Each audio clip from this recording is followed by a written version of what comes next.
Echoes from Hollis Avenue, the Amy Bishop shooting. On a cold December afternoon in 1986, the peaceful, tree-lined suburb of Hollis Avenue in Braintree, Massachusetts, echoed with a sound that shattered the calm forever. A single, thunderous shotgun blast. It was the kind of sound neighbors weren't used to hearing in this quiet middle-class enclave. And it came from the Bishop home, an otherwise unremarkable residence at number 46. Inside the house, 18-year-old Seth Bishop lay collapsed on the kitchen floor, blood soaking through his shirt, his life slipping away second by second. The shooter was not a masked intruder, not a burglar, not even an angry neighbor. It was his own sister, 21-year-old Amy Bishop, a biology student with ambition, intellect, and a volatile temperament that would only be understood in hindsight. At the time, the incident was classified as a freak accident, a misunderstanding, a tragic misfire, but that narrative, so hastily accepted and rarely questioned, would unravel more than 2 decades later after Amy Bishop killed again. And this time, no one could look away. Amy Bishop was born into a family of intellect and ambition. Her father, Samuel Bishop, was a professor of film and media at Northeastern University. Her mother, Judith, was active in local town affairs and school boards. Their home, while modest, was filled with books, academic discussions, and high expectations. Amy, the eldest of 3, was precocious and bright. She played the violin, wrote poetry, and loved science. She enrolled at Northeastern University to study biology, and her professors described her as driven, if intense. Her younger brother Seth, by contrast, was described by friends as charismatic, creative, and gentler, talented musician with dreams of a future in music or engineering. But all of that promise ended on December 6, 1986. It was a Saturday like any other. Judith was at home with her 2 children. Samuel had gone out. Seth was outside washing his car, a typical teenage chore. Meanwhile, Amy, for reasons still unclear decades later, went into her parents' bedroom and retrieved the family's 12-gauge shotgun. She found shells, loaded the weapon, and brought it to her room. Her stated reason: she claimed she wanted to teach herself how to use it. She'd felt scared since a recent break-in and believed she needed to protect herself. But what followed raises countless questions. The first blast discharged in her bedroom. The pellets tore through the wall. Judith heard the explosion from downstairs. Amy didn't call for help. She didn't secure the gun. Instead, she carried the weapon downstairs where her mother and Seth were in the kitchen. According to Judith's statement, she warned Amy not to point the weapon at anyone. Moments later, a second shot rang out. This one struck Seth directly in the chest. He fell, gasping, to the linoleum floor. Blood pooled beneath him as Judith screamed. Amy didn't stop to check on her brother. She didn't call for help. She ran, clutching the shotgun. Amy ran from the house and down Hollis Avenue, tears streaming, adrenaline surging. She ended up at an auto body shop about a quarter-mile away. There, she reportedly pointed the gun at employees, demanding a car. She claimed someone was chasing her. She appeared disoriented, distressed, and dangerously unstable. The police arrived and took her into custody, and then surprisingly they let her go, despite the shooting death, despite the threat she posed at the shop. Despite the gravity of the situation, Amy was not arrested. Officers claimed she was too emotionally distraught to be questioned. Judith told them it had all been an accident. The investigation ended almost as quickly as it had begun. There was no inquest, no grand jury. The crime scene was never sealed. The gun was returned. Ballistics were not examined thoroughly. Witness statements were taken but never sent to the district attorney's office. And so, Amy Bishop returned to school. Her brother was buried, and the case, inexplicably, was closed. But this was not the end. In truth, it was only the beginning. Over the next 2 decades, Amy Bishop built an impressive resume. She earned her PhD from Harvard in genetics, published academic papers, married a fellow scientist, James Anderson, had 4 children, became a professor at the University of Alabama in Huntsville. But underneath her accomplishments was a simmering storm, one that her colleagues and even her students began to notice. Those who worked with her saw the cracks. She was brilliant, yes, but also explosive. In 2002, she punched a woman at an IHOP in Peabody, Massachusetts, during a dispute over a booster seat. Police reports documented her intense rage, the way she screamed threats, how difficult she was to calm down. Other incidents followed: angry emails, public confrontations, paranoia about conspiracies against her. And when she was denied tenure in 2009, it was a blow she could not accept. She fought back, filed grievances, appealed the decision, but ultimately, the answer remained the same. Her contract would not be renewed. Then came February 12, 2010. A routine Friday. A faculty meeting was scheduled in room 369 at the Shelby Center for Science and Technology. Amy entered the room with a 9mm Ruger pistol concealed in her handbag. 12 people were in attendance. She sat quietly through the first 40 minutes. Then, without warning, she pulled out the weapon and began shooting. The attack was brutal and calculated. Her first target was Department Chair Dr. Gopi Padilla. He died almost instantly. She then turned the gun on her colleagues.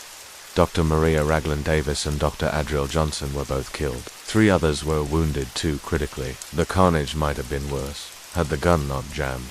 In a moment of bravery, Professor Debray Moriarty lunged at Amy, wrestling her out of the room. The survivors barricaded the door behind her. Amy fled, dropped the gun in a bathroom, and was arrested minutes later outside the building. Her chilling calm during the arrest disturbed officers. She seemed detached, unremorseful. News of the shooting dominated headline. A female professor, a scientist, and mother had opened fire on her peers in cold blood, and then the bombshell dropped. She had killed before. In 1986, her brother in their own home. The long-buried story came back with force. Reporters unearthed forgotten files. Former officers admitted to mistakes. The Norfolk County DA's office revealed they had never received the case file. The public was stunned. How had she slipped through the cracks? More disturbing revelations followed. Amy had once written a novel where a woman scientist kills her brother and gets away with it. She had patterns of violence going back decades.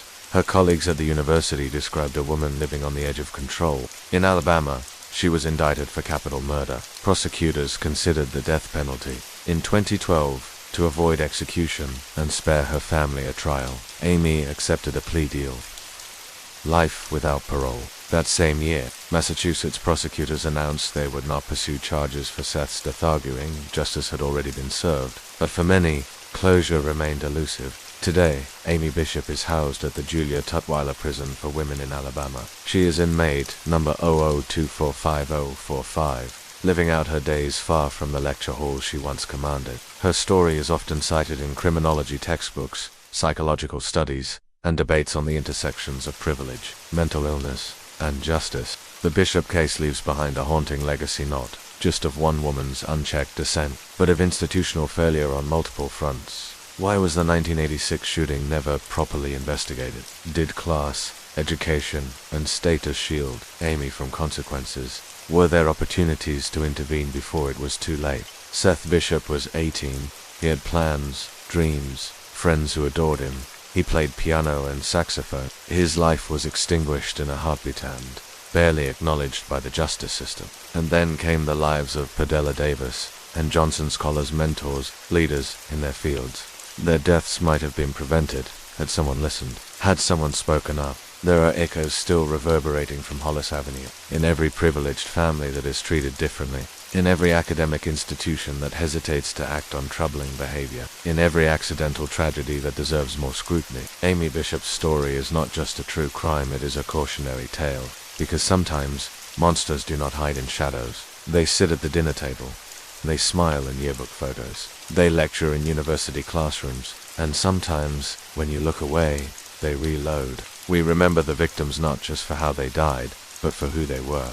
And we remember the silence that enabled it all. There is a reason why the Amy Bishop case resonates so deeply, even years after the events. It is not just the senseless violence, the tragic deaths, or the shocking failures in oversight. It is the uncomfortable familiarity, the notion that we often ignore warning signs until they explode into catastrophe. Ask any student who sat in her classroom. Some recall her passion for teaching, others remember her abrupt mood swings. She would oscillate between brilliant instruction and intense rants about injustice. She once berated a colleague in front of students, accusing them of sabotaging her work. Another time, she burst into tears during a faculty seminar, yelling that she was being conspired against. These weren't just red flags, they were sirens, yet little was done. Her intelligence, her credentials, her role as a mother, these seemed to eclipse her instability. At home, her children reportedly lived in a world of fluctuating moods. Her husband, James Anderson, often defended her, describing her as misunderstood. He would later testify to her long history of depressive episodes and emotional breakdowns. But even he couldn't explain what tipped her over the edge. Was it just the tenure denial? Or was it the culmination of a life never truly held accountable?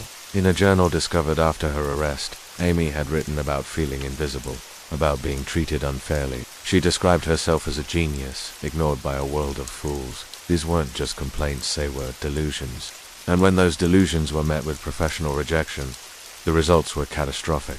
The Amy Bishop case asks us to reconsider how we view potential, how we weigh brilliance against behavior, and whether we can ever afford to excuse dangerous tendencies simply because someone seems exceptional on paper. It also asks us to think about the victims not as statistics, but as people. Seth Bishop, with his saxophone and his easy smile. Dr. Padilla, a tireless advocate for students. Dr. Deep, a researcher who opened doors for minority scientists. Dr. Johnson, a mentor to countless biology majors. Their stories deserve to be told, their lives remembered. And if there is one final lesson from Hollis Avenue, it is this: silence is not always safe. Sometimes, the most dangerous threat comes from those we assume we know, from the ones we choose not to confront, from the brilliant, the privileged, the overlooked, and sometimes, when we bury the truth, it returns, louder and deadlier than before. We've finally come to the end of this spine-tingling true crime tale. Subscribe for more awesome and thrilling content that you won't want to miss. One Man's Massacre, the Dunblane tragedy. On the morning of March 13, 1996, the town of Dunblane, nestled quietly in the heart of Scotland, began its day like any other. Children walked to school, parents headed to work, and the primary school was filled with the usual chatter and laughter of young voices. By mid-morning, however, the town would be irrevocably changed. 16 children and their teacher lay dead, gunned down in what became the deadliest mass shooting of children in United Kingdom history. The gunman, 43-year-old Thomas Watt Hamilton, took his own life at the scene. This narration explores the life of the perpetrator, the tragic sequence of events, and the lasting impact on a community and a nation. Thomas Hamilton was born in Glasgow on May 10, 1952. His childhood was marked by confusion and isolation. Shortly after his birth, his parents separated, and he was adopted by his maternal grandparents. For much of his early life, he believed his mother was actually his sister. This revelation, when it came, deeply unsettled him, and may have contributed to the psychological issues he displayed later in life. Hamilton's academic performance was unremarkable, but he developed an interest in woodworking and photography. After leaving school, he became an apprentice draftsman and later opened a shop called Woodcraft in Stirling. Though the business initially did well, it began to decline in the 1980s and eventually closed, leaving Hamilton unemployed and increasingly bitter. As Hamilton grew older, he became increasingly consumed with resentment and his letters, diaries, and conversations all reflected a deeply rooted sense of persecution. He viewed himself not as someone struggling to be accepted, but as someone who had been unjustly exiled from society. This narrative of victimhood hardened into a dangerous obsession.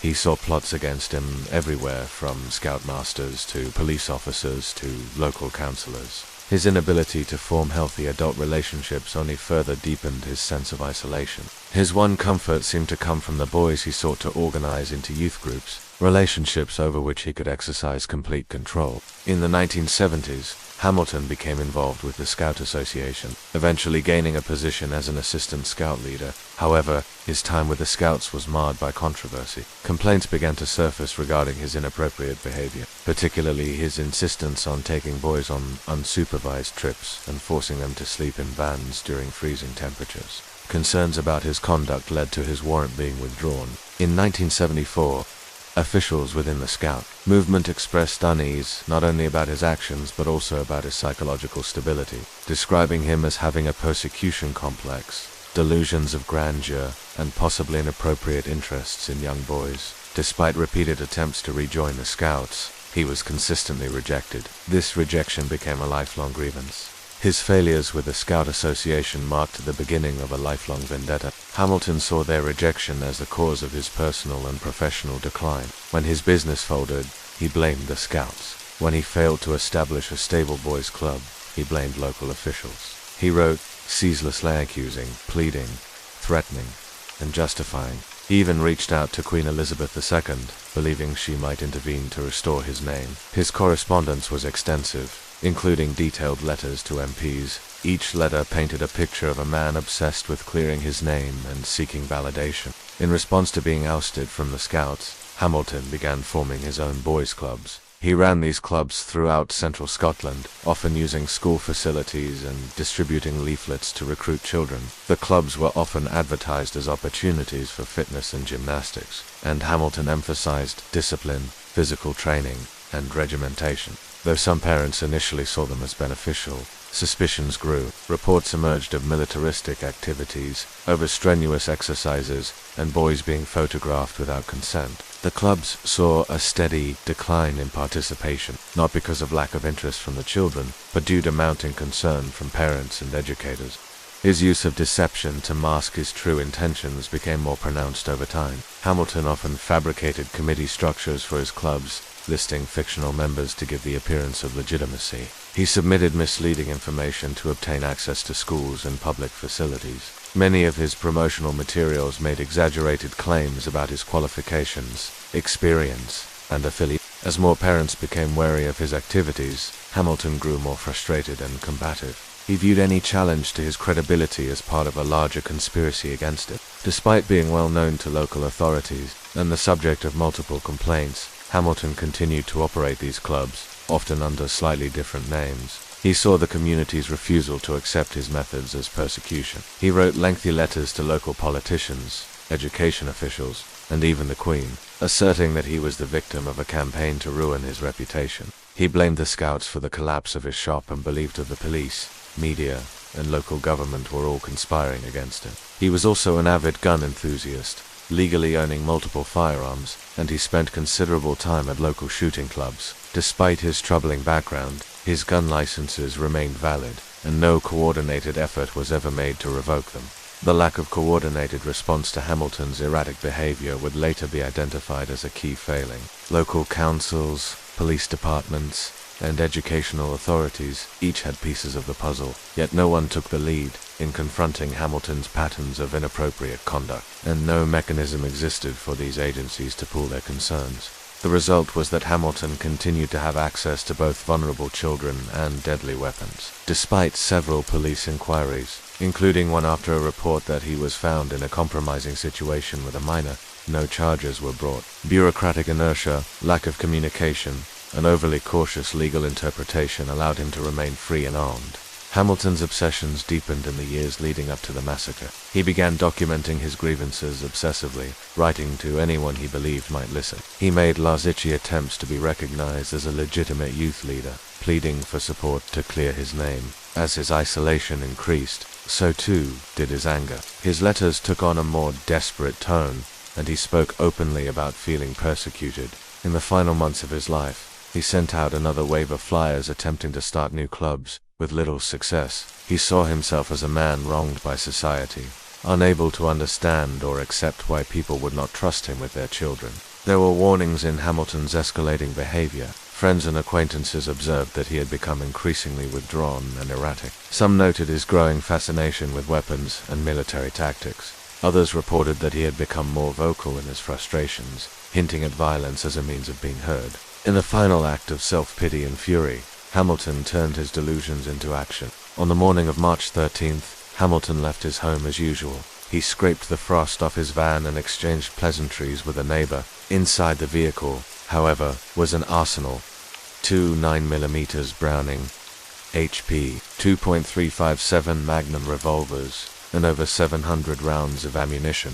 At 9:30 a.m., he parked near Dunblane Primary School and cut telephone lines connected to nearby houses, likely to delay emergency responses. He carried his weapons and ammunition across the parking lot and entered the school through a side door near the gymnasium, a quieter entrance, away from the bustling main doors. At that time, primary 113th, a class of 28 children, all aged 5 or 6, had just finished morning assembly and were preparing for gym class. Their teacher, Gwen Mayer, was with them. Also present were Eileen Harold, the physical education teacher, and Mary Blake, a classroom assistant. As the children assembled in the gym, Hamilton entered with his weapons. The teachers had no time to react. He began firing immediately. In the chaos that followed, Mrs. Harold and Mrs. Blake were both shot, but managed to lead several children into an adjacent storeroom. Mrs. Mayer was killed almost instantly, struck by multiple bullets as she tried to shield her class. Hamilton then walked up and down the gymnasium, methodically shooting children lying on the floor. At one point, he paused, stood over a cluster of children, and fired at point-blank range. The level of brutality was shocking. Some children attempted to flee, only to be gunned down as they ran. Others froze, too terrified to move. Outside, Hamilton fired shots at a classroom hut and through the windows towards staff in the playground. One teacher, Grace Weddle, was grazed by a bullet. Another class, sheltering in their hut, narrowly avoided tragedy when Hamilton's bullets shattered their windows. The entire massacre lasted under 4 minutes. Hamilton re-entered the gymnasium, released one of his pistols, and drew a revolver. Placing it in his mouth, he pulled the trigger. The final shot ended his life. Inside the gym, 15 children and their teacher lay dead. A 16th child, Maherry McBeath, succumbed to her injuries shortly after arriving at Stirling Royal Infirmary. Dozens more were wounded, some seriously, some psychologically scarred for life. The school's response was immediate and courageous. Staff began tending to the injured, comforting survivors, and identifying victims. Headmaster Ronald Taylor personally removed Hamilton's weapons and coordinated efforts to help the wounded. Ambulances arrived by 10 a.m., followed by local doctors and nurses. Triage was performed on-site, and operating theaters at surrounding hospitals were cleared for emergency surgeries. Despite the chaos, the emergency response was swift and professional. Many children survived because of it. News of the massacre spread rapidly across the UK and the world. The shock was universal. Vigils were held. Queen Elizabeth II visited Dunblane to pay her respects. The town mourned. The grief was overwhelming, but the anger soon followed. How had a man like Hamilton, with such a long and troubling history, been allowed access to weapons and children? The Cullen Inquiry, led by Lord Cullen, was convened to answer these questions. Over weeks of hearings, a picture emerged of systemic failure. Authorities have been aware of Hamilton's behavior for over 2 decades. Parents, teachers, scout leaders, and even police officers had reported concerns, yet no single agency took responsibility. Hamilton fell through the cracks of the system. Even his gun licenses were renewed without proper scrutiny. The Cullen Report recommended tighter control of gun ownership, better communication between agencies, and stricter vetting of individuals working with children.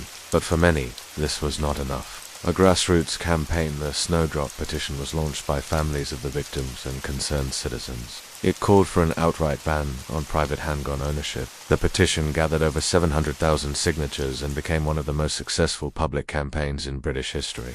In 1997, the Firearms Acts were passed, effectively banning private ownership of handguns in the UK. The legislation was a direct result of public outrage following that. Today, the UK has some of the strictest gun control laws in the world.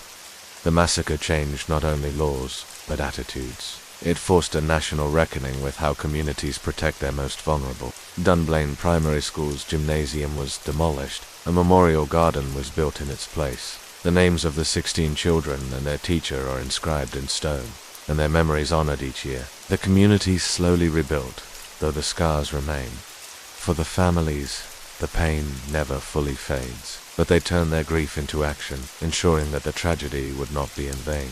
The story of Dunblane is one of devastation, but also of resilience. It is a reminder that vigilance, compassion, and collective responsibility are essential to prevent such horrors. It shows how communities can rise from the depths of sorrow to demand change, and how even in the face of unspeakable tragedy, hope and justice can prevail. We remember the children, we remember their teacher, and we remember the lesson Dunblane taught the world, that protecting the innocent must always be our highest priority. That's a wrap, folks. We've had an amazing time, and I can't wait to share more with you soon. Subscribe for more stories. Blood Ties, The Carnation, Christmas Eve Massacre, A Nightmare in Snow and Silence, The Illusion of Peace. On December 24, 2007, the tiny, unincorporated town of Carnation, Washington, nestled in the Snoqualmie River Valley, lay under a quiet blanket of fresh snow. Known for its rolling pastures, contented dairy cows, and the gentle pace of rural life, a place where police sirens were rare, Intrusion's Carnation embodied a sleepy, postcard serenity. Smoke curled from chimneys, colored lights twinkled against the deepening twilight, and the crispy air carried faint echoes of carols and laughter. Inside the Anderson family home on Tote Avenue, nestled amidst 5 wooded acres, The ordinary magic of Christmas Eve was unfolding. Judy Anderson, the beloved local mail carrier known for her warm smile and kindness, was bustling in the kitchen, the aromas of roasting turkey and cinnamon-laced cider mingling in the air. Her husband, Wayne, a respected, soft-spoken Boeing engineer, likely admired the twinkling tree or perhaps tuned the radio to holiday music. They awaited the arrival of their son Scott, his wife Erica, and their 2 young grandchildren, 5-year-old Olivia and 3-year-old Nathan. Down the gravel driveway, just 200 yards away, sat a small, weathered trailer. Inside, shrouded in self-imposed darkness with blankets tacked over the windows, lurked a venomous secret festering for years. By dawn, the illusion of Carnation's peace would be shattered, replaced by a horror so profound it would scar the community and shock the nation. 6 lives, 3 generations of the Anderson family would be extinguished, not by strangers, but by blood and betrayal. The Carnation Christmas Eve massacre had begun. Michelle Kristen Anderson, 29, had long worn the self-assigned mantle of the family's black sheep. Her existence in the trailer on her parents' property felt less like a refuge and more like a cage, amplifying her profound sense of isolation. Physically close, she was galaxies apart emotionally. Neighbors knew her as a spectral figure, withdrawn, her eyes often shadowed with suspicion or simmering anger. A knock on the trailer door might be met with silence or a hostile shout. Her boyfriend, Joseph Thomas McEnroe, was her mirror in antisocial tendencies, taciturn, brooding, equally prone to perceiving slights and conspiracies in the mundane. Together they cultivated a fortress of paranoia. Windows perpetually blacked out, voices kept low, interactions with the outside world minimized to hostile encounters. They saw judgment and collusion everywhere, whispering tales of imagined persecution. For Michelle, the wellspring of bitterness was her older brother, Scott. A perceived debt festered, money she insisted he owed her, a sum he allegedly refused to repay, twisting every interaction into a reminder of his perceived advantage. Her resentment curdled further when Scott married Erica. To Michelle, Erica wasn't just she was an interloper, a thief stealing her brother and, by extension, her rightful place. Even her parents, Wayne and Judy, became targets. Their entirely reasonable request that Michelle and Joe contribute rent for the trailer, a symbol of their support now seemingly withdrawn, felt like a final, cruel rejection. In the echo chamber of the darkened trailer, every past grievance, real or magnified, solidified into a narrative of relentless victimhood. The pressure cooker of a rage had no release valve. In the days leading up to Christmas, the internal monologue became external. She confided in McEnroe, her voice thick with venomous resolve. If her family didn't start showing her respect by Christmas Eve, she declared, she would erase them. All of them. McEnroe, adrift in her orbit, and perhaps harboring his own twisted resentments, or a warped desire for belonging, didn't counsel restraint. He didn't flee. Instead, he nodded. He would join her. The decision, cold and irrevocable, settled over them like the winter fog outside. The days before Christmas weren't filled with festive anticipation in the trailer. Instead, they were marked by a chilling pragmatism. Months earlier, the couple had acquired handguns from a local pawn shop, instruments of death chosen with detached deliberation. Now, they checked ammunition, handling the cold metal with a focus that bypassed any flicker of conscience. The festive lights strung on neighboring houses cast grotesque, dancing shadows on their blacked-out windows, a grim counterpoint to their deadly preparations. The cheerful sounds of the season, carols drifting on the wind, children's excited shouts were muffled, irrelevant noises in their self-contained world of grievance and impending violence. A terrible calm, the eye of a hurricane of hate, descended upon them. The first strike, shattering the sanctuary, as dusk painted the snowy landscape indigo on Christmas Eve. Around 5 p.m., Michelle and Joseph left the suffocating gloom of their trailer. The short walk up the driveway to the warmly lit family home felt charged, surreal. Snow crunched underfoot, the only sound in the brittle air. Inside, the scene was a tableau of domestic peace. Wayne Anderson, perhaps taking a momentary respite from holiday bustle, was likely in the living room, maybe adjusting a decoration or simply enjoying the quiet before the family arrived. Judy was likely in a back room, meticulously wrapping the last of the grandchildren's presents, her movements quickened by loving anticipation. Michelle entered. The transition from cold winter air to the warm, fragrant interior was jarring. Without preamble, the facade of family dissolved. Michelle confronted her father. Words, sharp and accusatory, likely flew, but they were instantly drowned out by the deafening roar of Michelle's 9mm handgun. The shot, a violent rip through the tranquil scene, went wide, embedding itself in a wall or piece of furniture. The peaceful ambience shattered into a million terrified shards. In that frozen instant of shock, Joseph McEnroe stepped forward. His movement was decisive, devoid of hesitation. He raised his own weapon and fired at close range. Wayne Anderson, the gentle engineer, the father, fell, mortally wounded or killed instantly. Judy Anderson, drawn by the horrific sound, ran into the room, her scream a raw, primal sound of disbelief and terror. McEnroe pivoted. Another shot rang out. Judy crumpled to the floor, grievously wounded but alive, her agonized screams filling the house, a sound that would later haunt McEnroe's confession. He claimed he approached her writhing form, looked into her pain-filled eyes, uttered an apology that rang hollow against the brutality, and then fired the final, execution-style, shot to her head. Silence, heavy and terrible, descended, broken only by the killer's ragged breathing. Panic, or perhaps a grotesque parody of practicality, set in. The killers dragged Wayne and Judy's bodies out into the biting cold, across the snow-dusted ground, and concealed them in a shed near the house, a place meant for tools and garden supplies. Now, a temporary tomb. Back inside, the stark reality of the violence confronted them. Blood. They scrambled for towels. Their efforts were haphazard, smearing rather than cleansing.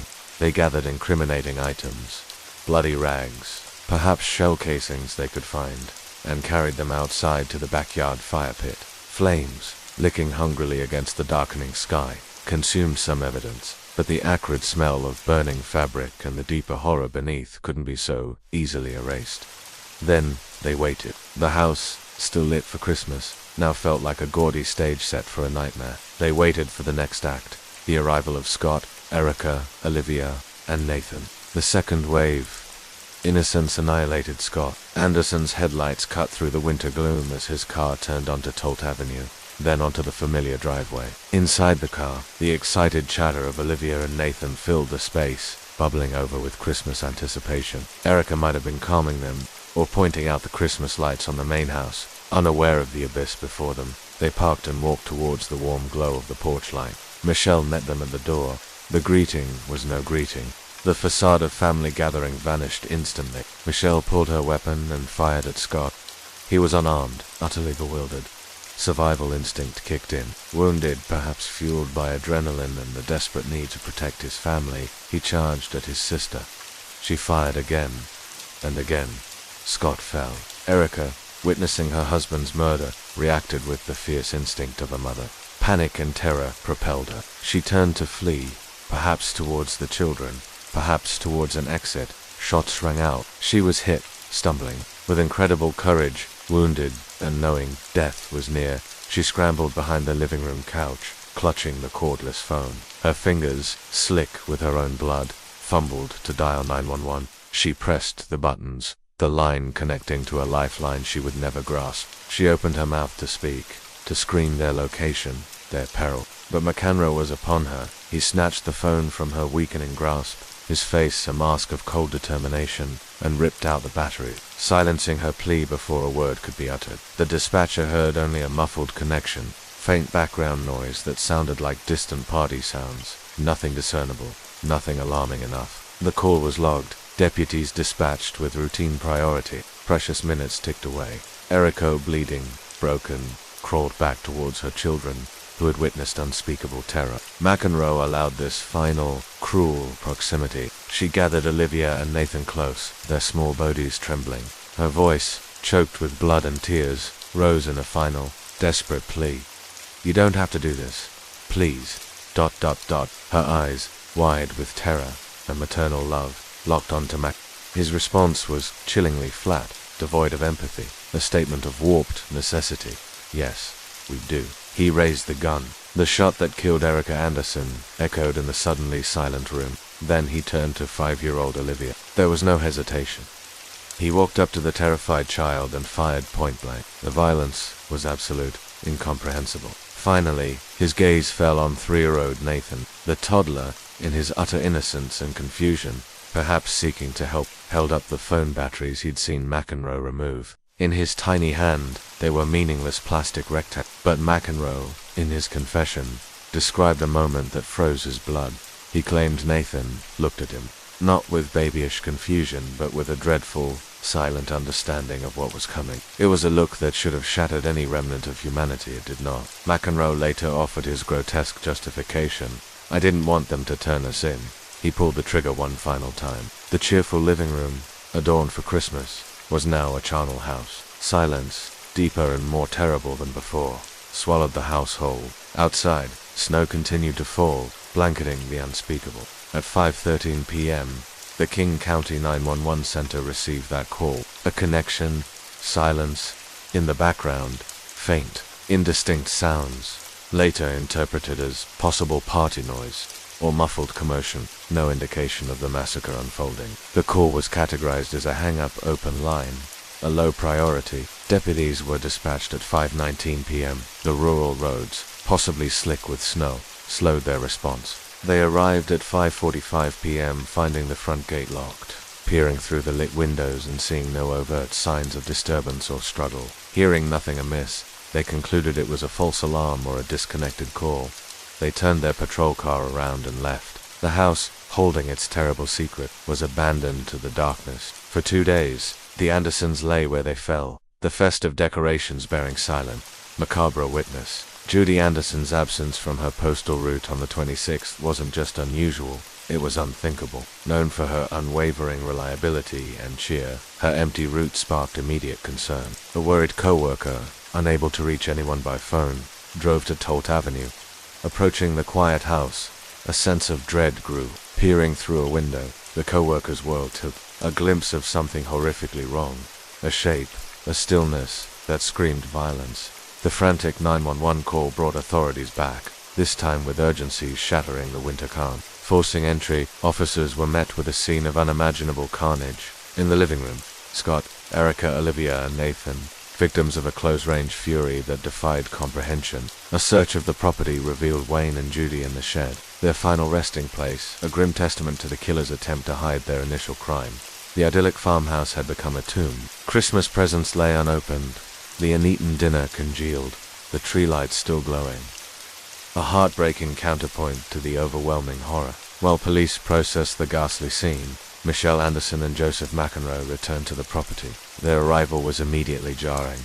They didn't rush forward demanding answers. They didn't weep or show shock. Their demeanor was unnervingly detached, almost inquisitive about the police presence rather than the fate of their family. When separated and questioned, their hastily concocted alibi, a spur-of-the-moment plan to drive to Las Vegas to get married, was flimsy, riddled with inconsistencies. Their lack of genuine concern or grief was a glaring red flag. Under the weight of suspicion and the mounting evidence, their defenses crumbled within hours.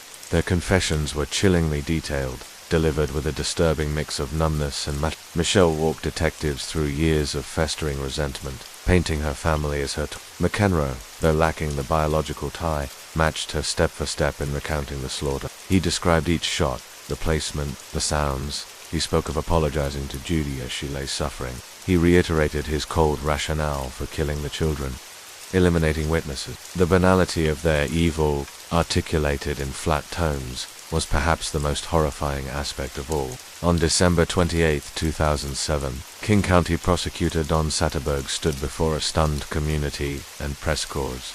The charges: 6 counts of aggravated first-degree murder, the sheer brutality, the execution of children, the annihilation of a family in their holiday home, instantly marked it as one of Washington state's most harrowing cases. Satterberg, known for his careful deliberation, spent 10 agonizing months weighing the ultimate penalty. The factors were immense.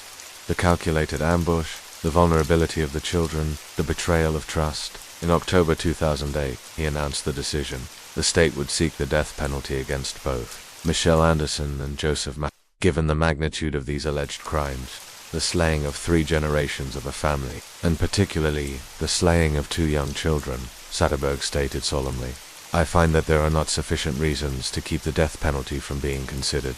Despite earlier declarations that she welcomed death, Michelle, once competent defense attorneys were appointed, reversed course, her life became something to fight for. Her defense delved into her troubled psyche, a history of alleged mental instability, possible undiagnosed personality disorders, past trauma, and profound emotional disturbance were presented as mitigating factors. Arguing against execution, McEnroe's legal team followed suit, portraying him as emotionally stunted, deeply dependent on Michelle, easily manipulated, and suffering from his own mental deficiencies. His claim of being under her spell became a central theme. The trials became protracted ordeals spanning nearly a decade. Years bled away in a morass of pre-trial motions, intense psychiatric evaluations, jury selection challenges, and dramatic courtroom argument. Families of the victims endured the agonizing replay of testimony, the dissection of their loved ones' final moments. Finally, in 2015, a jury convicted Joseph McEnroe on all 6 counts. Citing the mitigating factors of his mental state and manipulated role, they spared him death, sentencing him to life in prison without parole. In 2016, facing the same evidence, another jury reached the same verdict for Michelle Anderson. Life without parole. The death penalty, sought so resolutely, remained unfulfilled. The small, tight-knit community of Carnation was left gasping, its innocence irrevocably stolen. Neighbors grappled with guilt. Could they have seen something, said something? Former classmates of Michelle struggled to reconcile the quiet girl they knew with the monster revealed. Judy was remembered on her mail route, her cheerful greetings and kindness now tinged with unbearable sadness. Wayne was recalled as a gentle, intelligent man, respected at Boeing. Scott and Erica were mourned as devoted, vibrant parents whose lives revolved around Olivia and Nathan. The children's absence was a palpable wound. For weeks, their small toys, a brightly colored tricycle, a deflated soccer ball, remained scattered in the yard. Poignant, heartbreaking relics of a joy extinguished. Mary Anderson, Michelle's surviving sister, retreated from the crushing public scrutiny. She had sensed Michelle's deep instability, the growing darkness, for years. Yet, the sheer scale of the violence, the depth of the betrayal, surpassed even her worst fears. The family was obliterated twice over by death and by the perpetrator's identity. The Carnation Christmas Eve massacre left wounds that time may soften but never truly heal. It stands as a horrifying case study in the destructive power of unchecked resentment and perceived victimhood metastasizing into homicidal rage. It forces uncomfortable questions. Where is the line between familial conflict and deadly danger? What responsibility do we bear to recognize the warning signs of profound mental distress and isolation, even when shrouded in secrecy? How could a 911 call, however ambiguous, be so tragically missed? Could more proactive intervention have altered the course? But perhaps the most enduring and chilling legacy is the shattering of the fundamental trust that binds families and communities. It revealed a terrifying truth. Monsters aren't always strangers lurking in the shadows. Sometimes, they sit across the Thanksgiving table. They share your bloodline, your history, your name. They laugh at family jokes, pass the gravy boat, and exchange gifts wrapped with care. They wear the mask of normalcy until the moment it slips, revealing the abyss beneath. And on a snowy Christmas Eve incarnation, they came not with claws or fangs, but with cold, calculated intent and the deadly intimacy of handguns. The echoes of that night, the silence after the gunfire, the toys in the snow, they remain a somber testament to the fragility of peace and the devastating cost when blood ties become bonds of death. And just like that, we've come to the end of this wild, true crime tale. Catch more spine-tingling, true crime tales by subscribing to Tales in Truth. Shadows over Mount. The Peter Mangs shootings between 2003 and 2010. The Swedish city of Malmö found itself gripped by fear. A series of seemingly unconnected shootings often targeting immigrants and people of color. Residents anxious and bewildered. The perpetrator was not a gang member or a terrorist, but a soft-spoken, clean-cut Swedish man named Peter Mangs. Motivated by xenophobia, a distorted sense of superiority, and a quiet rage boiling beneath the surface, Mangs brought terror to one of Sweden's most diverse cities. His actions drew comparisons to the infamous Laserman shootings of the 1990s, and stirred national debate on racism, mental health, and the thin veneer of peace that can shatter under extremist ideologies. This is the story of Peter Mangs, a so-called Malmö sniper. Peter Mangs was born in 1972 in Sweden. He appeared unremarkable to those who knew him. He studied, worked in ordinary jobs, and moved through life without raising suspicion. But behind the ordinary exterior lay a troubled individual. In his younger years, Mangs had been diagnosed with Asperger's syndrome, a condition he later denied having, though he continued to attend support groups. Socially awkward and withdrawn, Mangs found it difficult to connect with others. He developed a growing disillusionment with Swedish society, particularly with its increasing multiculturalism. These feelings festered over the years and began to blend with a rigid worldview that divided people into groups he could accept and those he could not. It wasn't until years later that the public would learn just how deeply his beliefs ran. Mangs nurtured a growing resentment toward immigrants, people of color, and even Swedish nationals who associated with them. He was a man consumed by conspiracies. He claimed Jews were behind the 9/11 attacks, and posted comments on far-right forums. He spoke admiringly of John Alzoni Esther, infamous laserman, who shot 11 people in Sweden in the early 1990s, mostly immigrants. Like Ausonius, Mangs would strike suddenly, without warning, and then disappear. For years, he remained hidden in plain sight. His first known murders occurred in the summer of 2003. On June 13th, Mangs shot and killed 66-year-old Kurosa Fasha, an Iranian immigrant, in his own apartment. Just over a month later, on July 28th, 23-year-old Firas Olsharia was shot in the head while leaving for work. Both shootings occurred on the same street.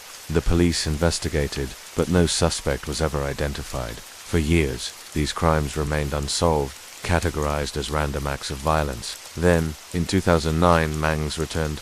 On October 10th, he shot 20-year-old Trez Westperson as she sat in a car with her friend, a convicted drug smuggler with dark skin. Her friend was severely injured, but survived. This incident was different.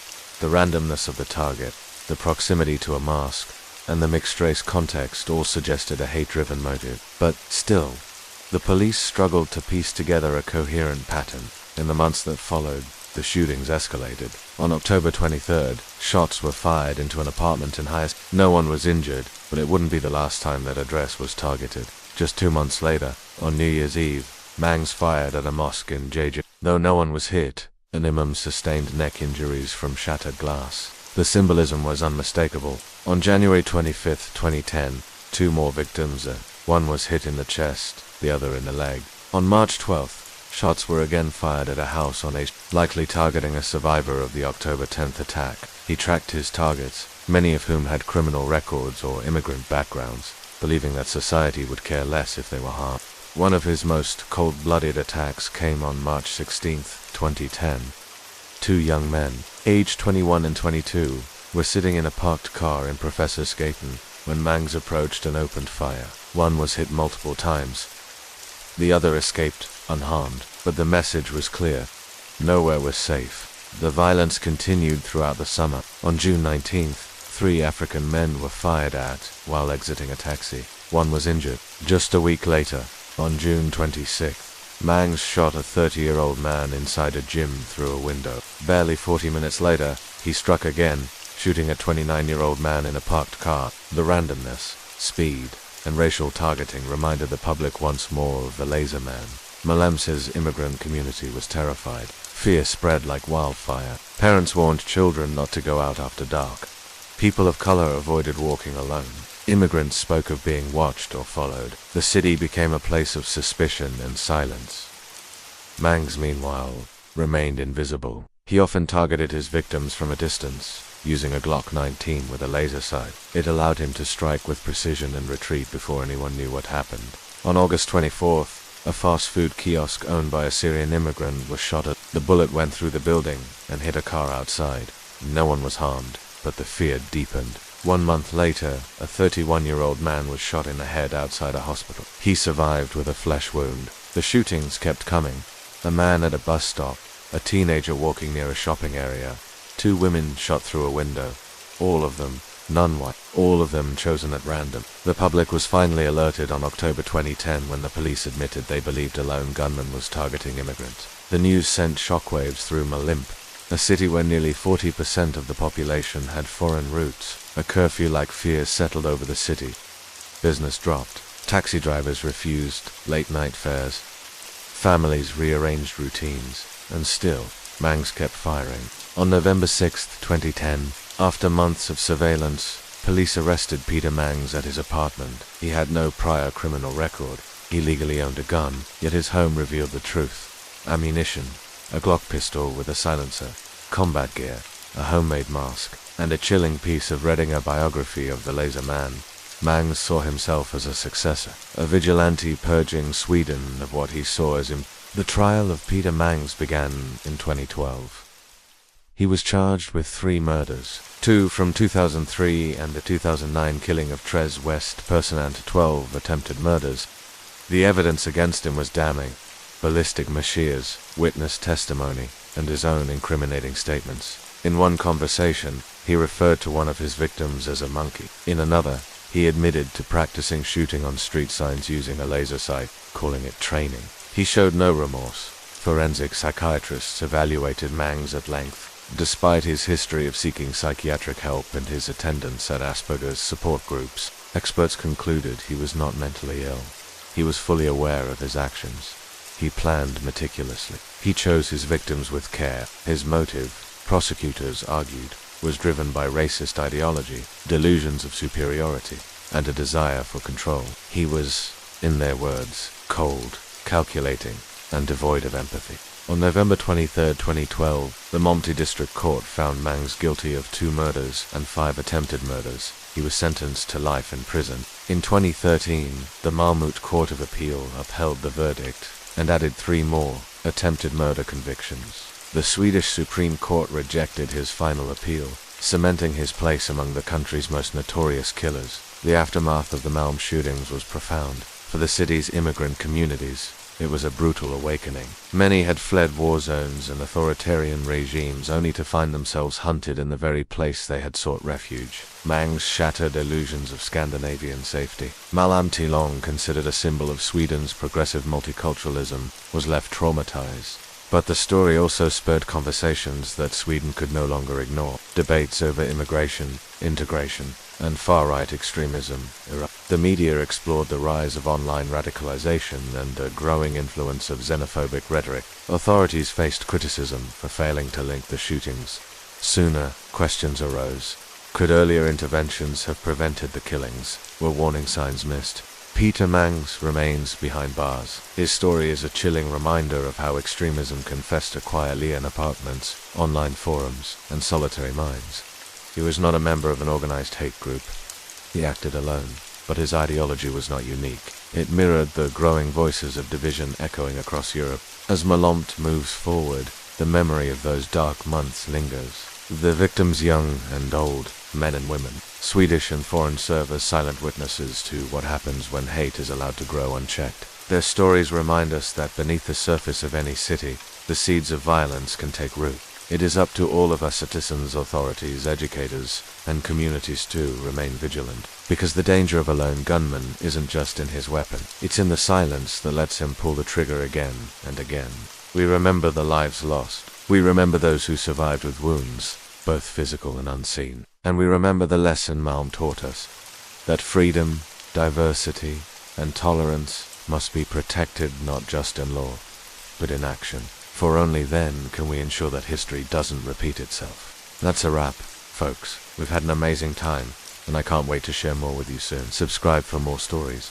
Murder in VIDOR, the deadly echoes of love and betrayal, VIDOR, Texas. A name whispered like a secret along the muddy banks of the Neches River.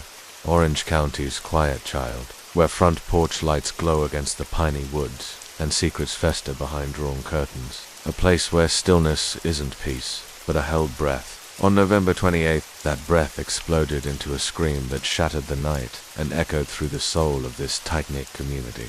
The scream wasn't audible. It was the silent gasp of a man dying in the cold dirt of a Terry road yard, a single porch light casting long, accusing shadows. Julia Andrews stood on that porch, the rough wood grain biting into her bare feet. The humiliation wasn't private. It was town gossip served cold. The chill November air pricked her skin, but it was nothing compared to the ice flooding her veins. It was who she lost him to, her own flesh and blood. Randy arrived at Julia's Terry Road home, a familiar figure promising a familiar chore, fixing her car's but shadows clung to him.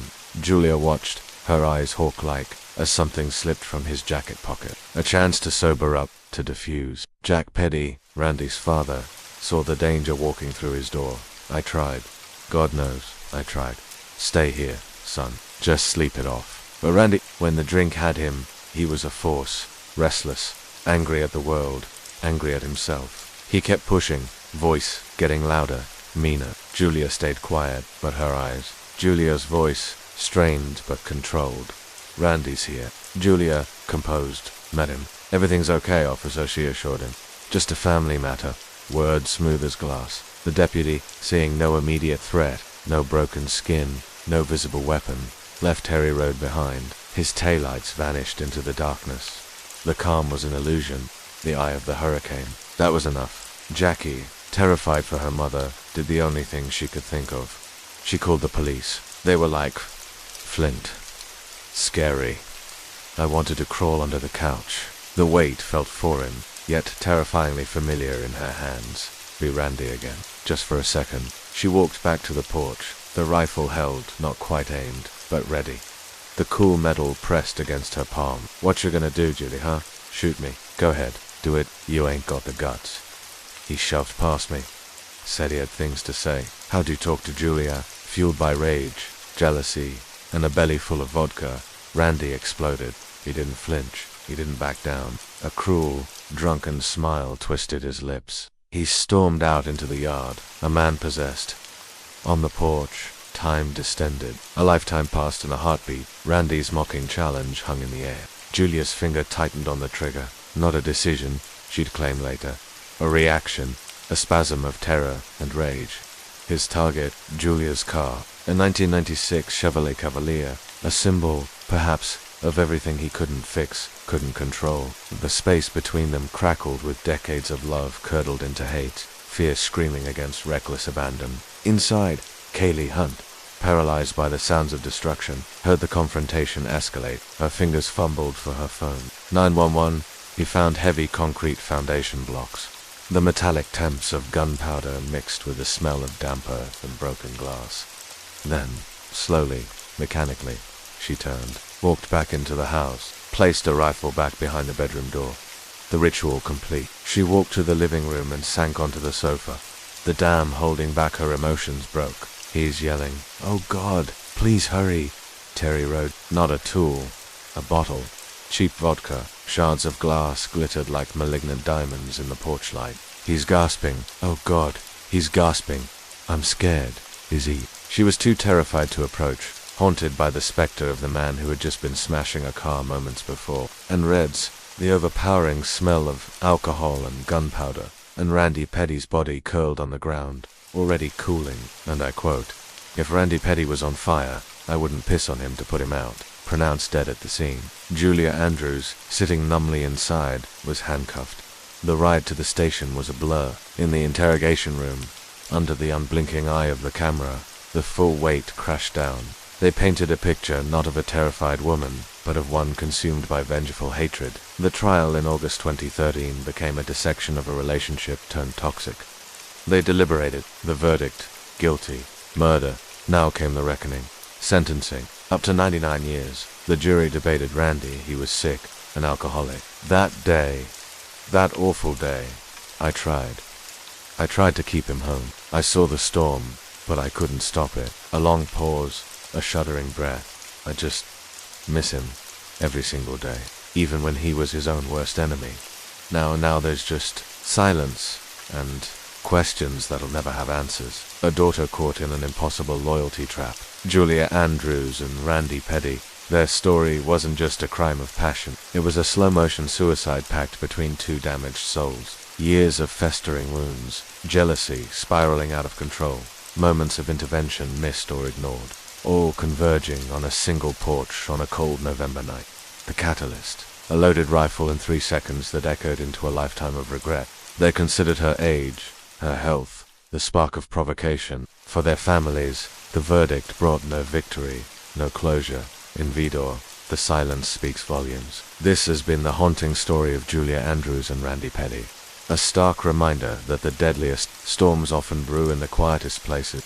If you found this descent into a fatal love triangle compelling, subscribe for more journeys into the heart of true crimes, like Common, what truly pushes someone over the edge. Share your thoughts below. Until next time, stay vigilant, stay aware, and remember, curiosity about the darkness helps us cherish the light. Stay safe. Only the heavy, unyielding silence of loss, the silence of a quiet town forever marked by the night, the stillness broke. They started at 50 years, then chipped away. The final number, 44 years. She'd face the parole board after 22. Julia pleaded not guilty to first-degree murder. Self-defense, her attorney argued. She took the stand, a figure of profound sorrow. Not to rage, but to mourn. His voice, thick with unspeakable pain, filled the hushed courtroom. But Randy Petty would never rise again. The man I loved more than anything.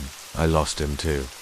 That night I lost everything, but I did not murder him. Two families, once intertwined by love, friendship, and shared history, filed out separately, divided by an ocean of grief and prison bars. Children, grandchildren, innocent bystanders, now carried the weight of this tragedy. The connection remained, but it was a chain of sorrow. It wasn't Randy anymore.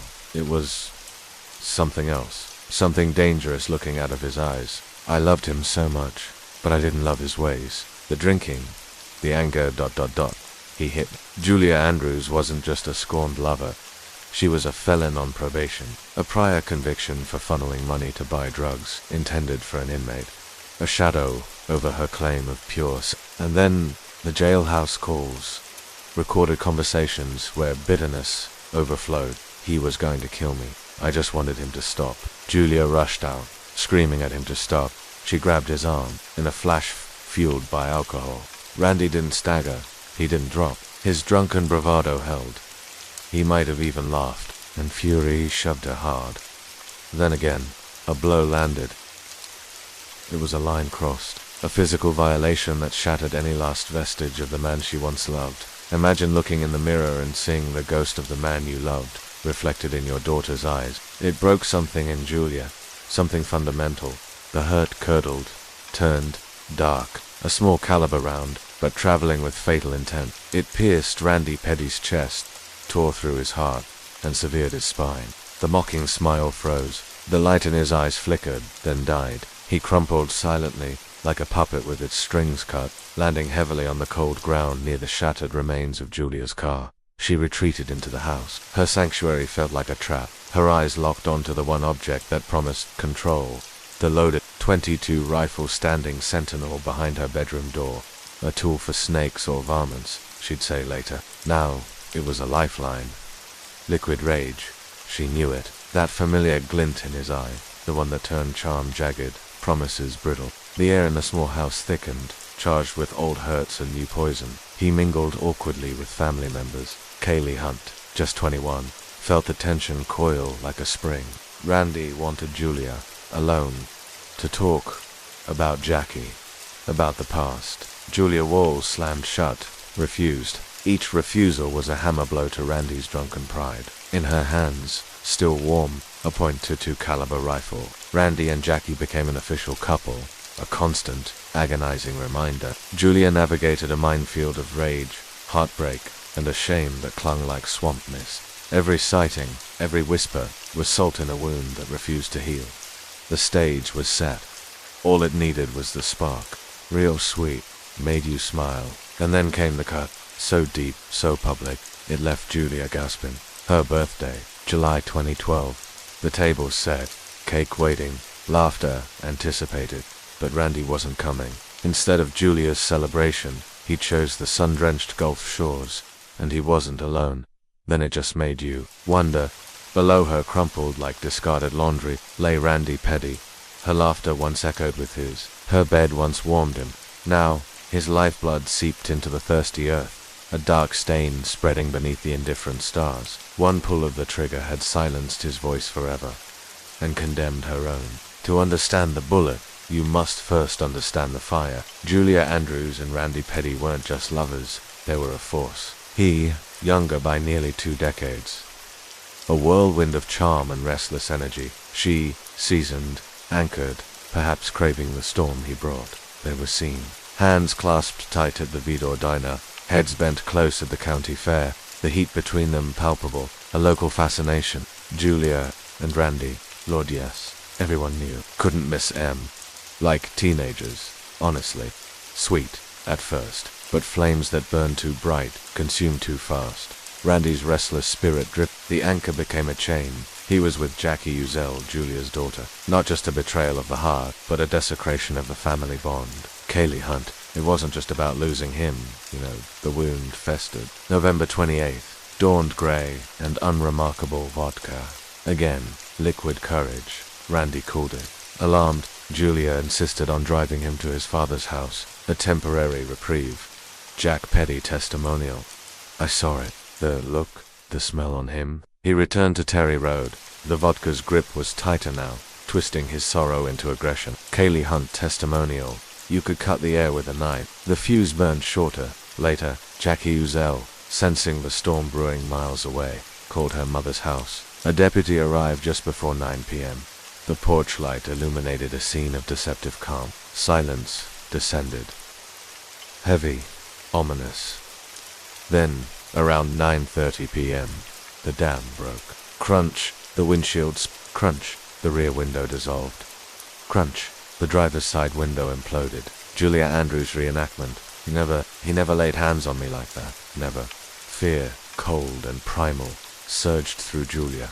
Not just fear of the moment, but the accumulated terror of betrayal, humiliation, and now, physical violence. She didn't rack the slide. It was already loaded, always ready. Julia Andrews. I just wanted the noise, the shock. To make him stop, make him see what he was doing, make him... She stepped onto the porch. Randy, her voice cracked. He whirled around, breathing heavily, eyes wild, glazed. He saw the rifle. Randy Petty. He took a step towards the porch. Then, another, daring her, taunting her. Kaylee recording of 911 call. Please hurry. He's destroying everything. She's got a gun, operator. Units are responding. Stay on the line. Is anyone hurt, Kaylee? Not yet. The first shot. Julia insisted it was high. A warning into the oppressive night sky. Bang. The second shot. Closer. A miss. The details blurred in the adrenaline haze. Bang. The third shot. This one found its mark with terrible precision. The silence that followed was louder than the shots. Deafening. Julia stood immobile. Julia Andrews. I shot Randy. Outside, Kaylee, still on the phone with 911, crept to the door. She saw Randy's body. Kaylee, he's down. He's not moving. She described the awful, ragged gasps, the body's last, futile struggle. Deputies arrived just after 9:45 p.m. The scene was macabre, the shattered car glittering under the flashing blues. Detective, tell us what happened, Julia. Start from the beginning. Julia, I didn't mean to. I loved him, ...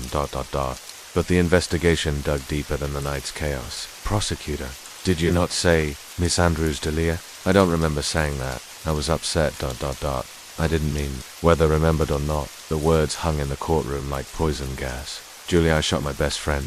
The jury, 6 women, 3 men, saw the shattered car windows, heard the taunts, considered the prior threats and the jailhouse venom. The judge asked if victims wished to speak. Jack Petty stood.